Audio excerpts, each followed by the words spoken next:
Hello everyone, before this video starts, I would appreciate if you guys would leave a like and subscribe, since your support means the world to me and allows me to make these types of videos. Now let's get into the video. My mom visited me at college. It was during the week because she needed to keep the store open on the weekends, and she couldn't stay for more than a few hours. It's a long drive just to visit for dinner and a quick tour around the campus. I don't know how I should feel about it. I didn't get much warning either. Just a quick call from a rest stop to let me know she was an hour out from our hometown and when she'd be arriving at campus. She wanted to know which dorm I was in and if it had visitors parking. I was so startled that I didn't know what to do other than give her the building name. Then I hung up and freaked out. Like we haven't really talked about her attempts to sabotage my dreams here. We've just danced around the subject each time we talk on the phone. She asks about my classes and how I'm getting along with my roommate. I'm giving her a carefully filtered view of my college life. It's tidy and safe. I'm making friends. I joined a club. My classes are hard, but I have resources to help. I'm going to the tutoring center for help. Not really. I went once for math help and found I could figure it out on my own just as easily as having someone explain it. But I think it makes her feel better to hear I'm not doing this all on my own. I keep reminding myself that her hostility towards me leaving was probably due to fear. After all, Dad left our small town and went west and never came back. His death left our family paralyzed. His soul has long since passed along to whatever comes next, but we haven't moved on. We're still stuck there, waiting by the phone, wondering why he hasn't called that night like he always did. And now I've left and Mom is there at her store, waiting for the day I don't call. I wish I could talk to her about this. I wish I knew how, but I don't fully understand it myself. It's a big, ugly knot in my chest, a thicket of thorns, and every time I pry at the branches to understand my own thoughts, it leaves me bleeding.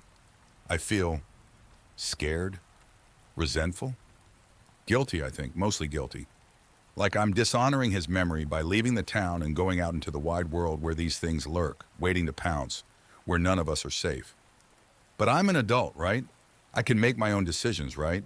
I don't have to live chained to the past. It doesn't feel that way yet. I felt guilty all throughout my mom's visit. I wasn't exactly lying to her. College really is going well, I feel. Even being around this many people is starting to feel less intimidating. I've settled into a routine and I think I'll be able to keep up with my classwork. I think hearing all of this from me in person as we ate dinner at the all-you-can-eat Chinese buffet reassured my mom. She didn't like me being so far from home, she said. She was worried I'd get out here and, well, something would happen.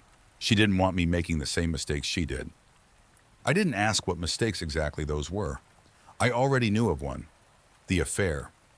That was a pretty big mistake, even if I was too young at the time to really understand what was going on. I don't really care to know what else my mom did when she was younger, and honestly, I don't feel like it matters. We're not doomed to repeat the mistakes of our parents.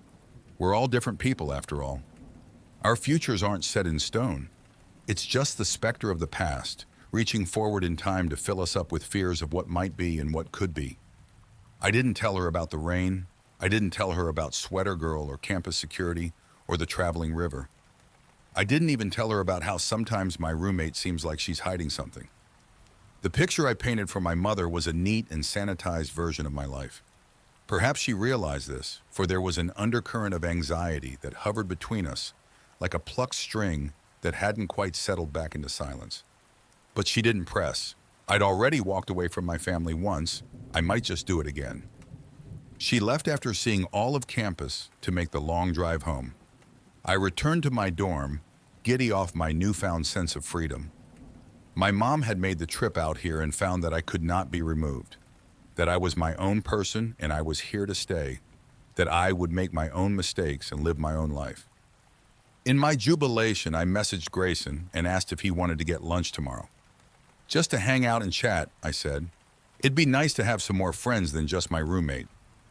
He said sure, and then when I freaked out, because we're not dating and I don't want to be dating, and there's so many worries in my head and I can't make sense of them all, Cassie told me she'd take my cell phone away if I even dared think about canceling on him. So I didn't. Yeah. Remember how I said that I had a professor that didn't cancel class when it rained? It was in the syllabus. He also is one of the few professors that takes attendance and grades you on it. Now, to preempt the speculation, I don't think he's inhuman. I think he's just an asshole. On the first day of class, he went on about how he won't indulge in silly superstitions that are just an excuse to skip class. It was quite uncomfortable to sit through. Confrontation makes me deeply anxious, so I stared at my nails the whole time and counted the minutes until he finally shut up and got on to actually teaching us something.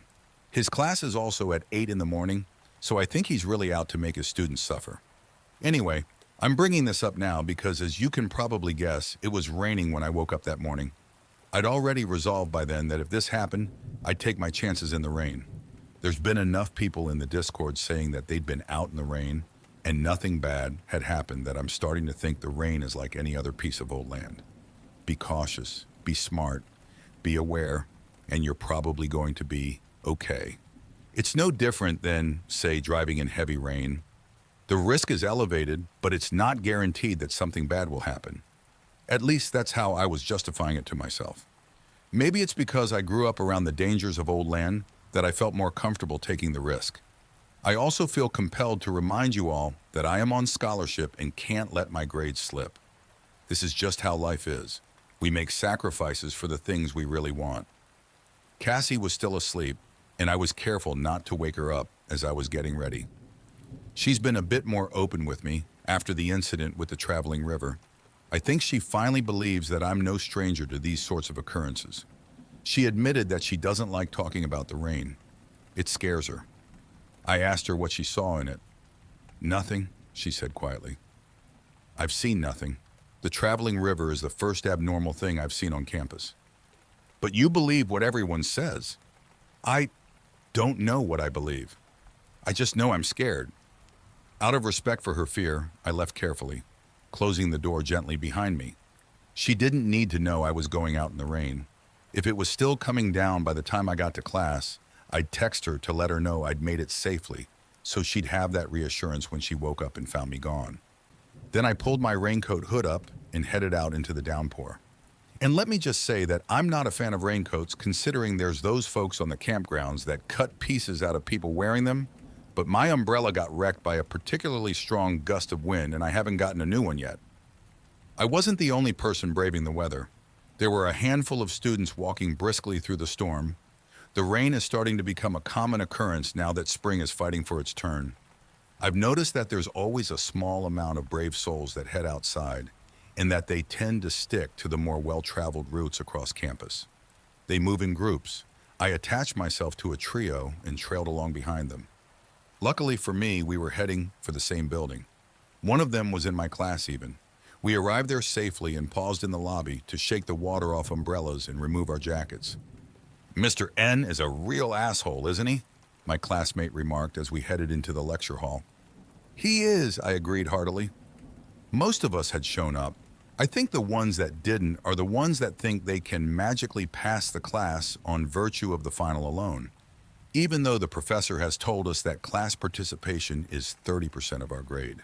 I mean, yes, technically you could pass, I guess, but there's not a lot of margin for error, and I don't think people that habitually skip class are going to do well on the final. At least his class is interesting and engaging. I looked at my phone only when Cassie texted me back, asking me to be careful on the way back to the dorm. Then when class ended, I messaged Grayson to tell him we should cancel lunch on account of the rain. It's fine. I'm going out in it anyway, he replied. I have class.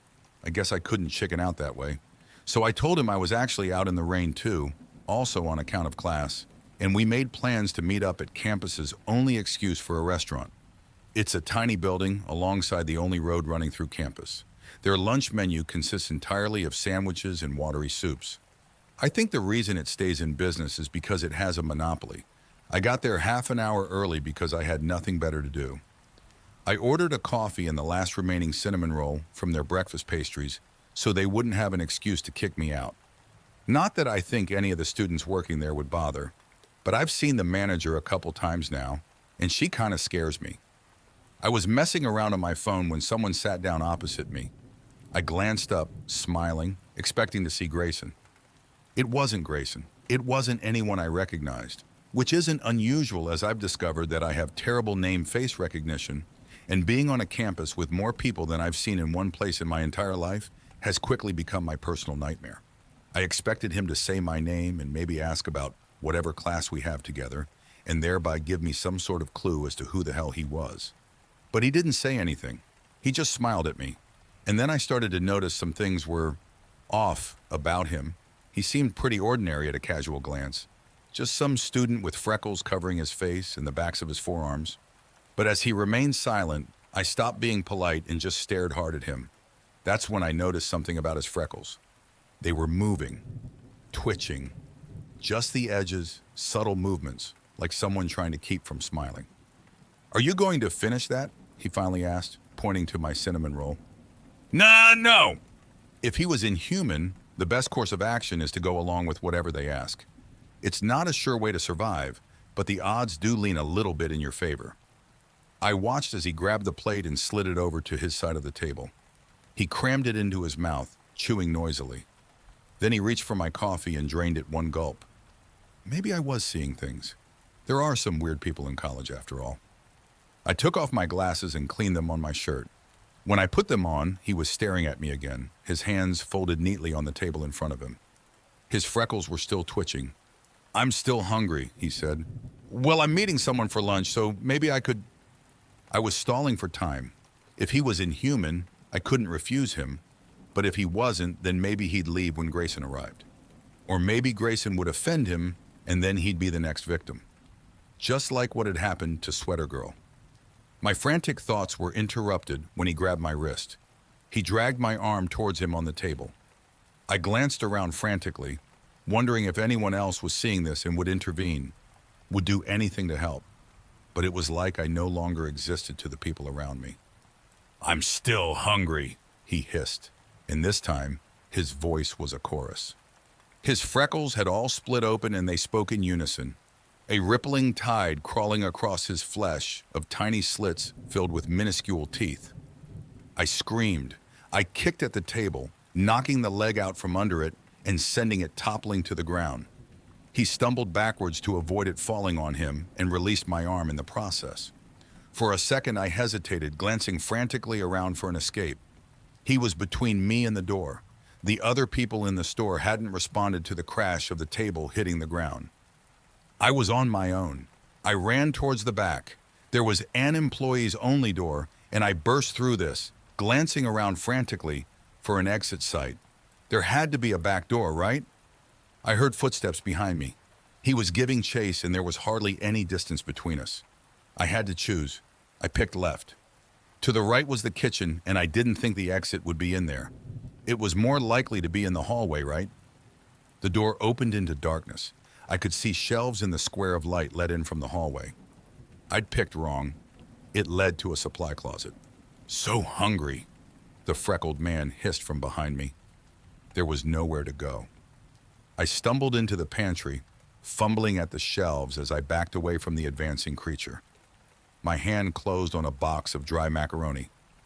"Here," I stammered, holding it out towards him. My hand shook, rattling the pasta around. "You can eat this." "I want something fresh," his mouth hissed. "Something juicy." Desperately, I glanced around. No meat, no fruit, nothing to offer him in my stead. I cowered at the far wall, paralyzed in terror.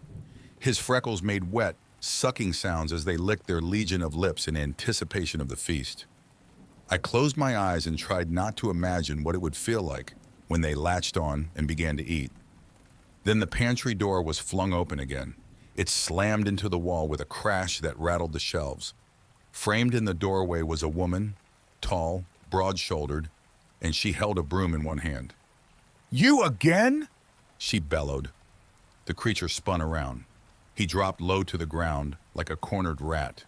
His back arched. The woman stepped into the pantry, keeping some distance between them. She stepped so that there was a clear path to the door. "Get out," she snarled. "Go back to rummaging in the dumpster like you always do." And she hit him with the broom. He screeched as if he'd been scalded and fled for the open door, loping along on all fours. He crashed into the hallway wall as she took another swipe at him, rounded the corner, and was gone from sight. Then the woman let out a deep sigh and flicked the lights on. She turned to look at me. "I don't care how bad you feel for the possums," she said to me, "but you can't be feeding them. It makes them mean." For a moment, I could only stare at her. Then slowly, I put the macaroni back on the shelf. She was an older woman with her hair hidden underneath a cap. She wore an apron with a name badge that didn't have her name.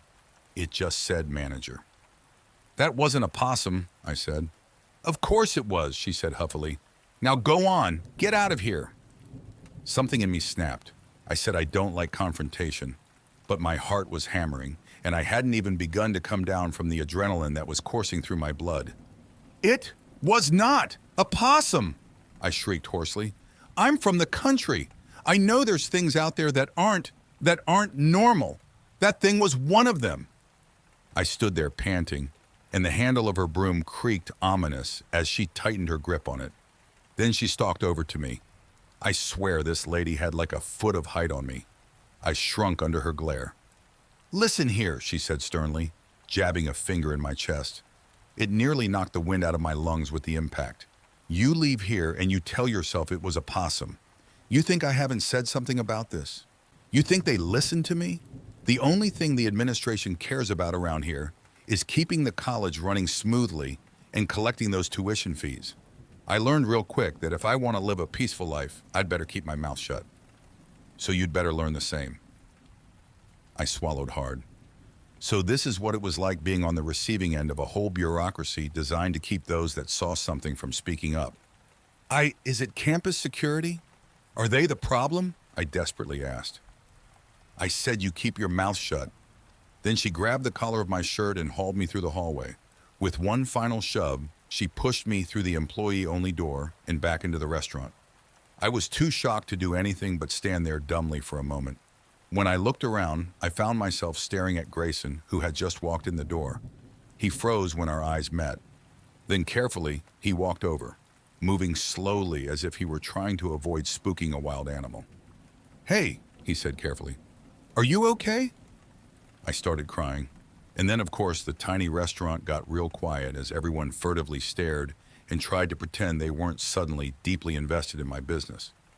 Grayson hastily put an arm around my shoulders and steered me towards the door. He opened his umbrella as we stepped outside, pulling me close so that I'd be sheltered from the rain. "Something happened at class?" he asked gingerly as we walked in the direction of my dorm. "Or is it homesickness?" "I don't want to talk about it," I sniveled, keeping my mouth shut, just as the restaurant manager had told me. Grayson didn't pry further, and I let him make his assumptions as he escorted me back to my dorm through the pouring rain. "I'm scared. This place is old land. I'm not surprised. Universities always talk about their legacy, and while the population churns year after year, that history echoes through us all.